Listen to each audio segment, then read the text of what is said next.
कहते हैं नकल के लिए भी अकल की जरूरत होती है और भाजपा में इस अकल की भारी कमी है। मोदी सरकार ने बजट बनाते समय कांग्रेस के न्याय पत्र यानी कि मैनिफेस्टो को कॉपी करने की पूरी कोशिश की, लेकिन ये वो भी ठीक से नहीं कर पाए।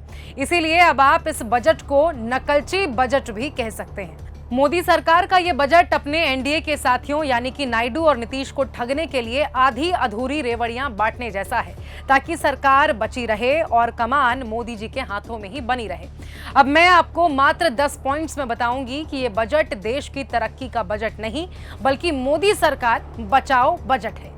तो इस बजट में 10 साल बाद उन युवाओं के लिए सीमित घोषणाएं हुई हैं जो सालाना 2 करोड़ नौकरियों के जुमले को झेल रहे हैं। किसानों के लिए केवल सतही बातें की गई, 1.5 गुना एमएसपी और आय 2 गुना करना सब चुनावी धोखेबाजी साबित हुई। ग्रामीण वेतन को बढ़ाने का इस सरकार का कोई इरादा भी इसमें नजर नहीं आया।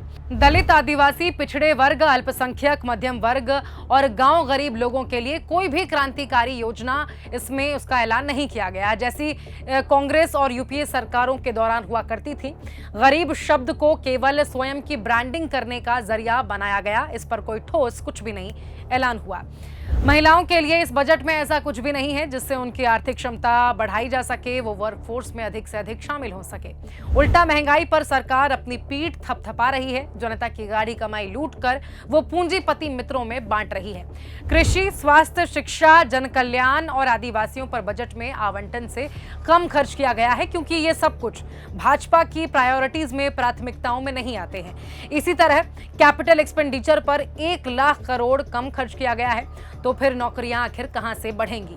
शहरी विकास, ग्रामीण विकास, infrastructure, manufacturing, MSME, investment, EV योजना, सब पर केवल डॉक्यूमेंट, पॉलिसी, विजन, रिव्यू आदि की बात की गई, पर कोई भी बड़ा ऐलान या बड़ी घोषणा नहीं की गई।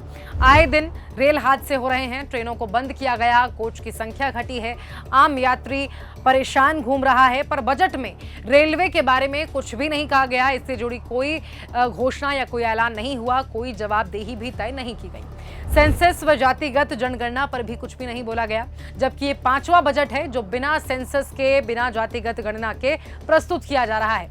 यह हैरान कर देने वाली अप्रत्याशित नाकामी है जो लोकतंत्र और संविधान के खिलाफ है।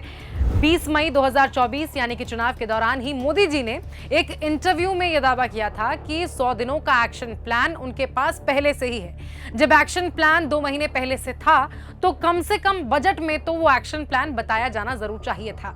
ना कोई ठोस प्लान है, ना कोई ठोस ऐलान है। भाजपा केवल जनता से धोखेबाजी करने के एक्शन में व्यस्त है।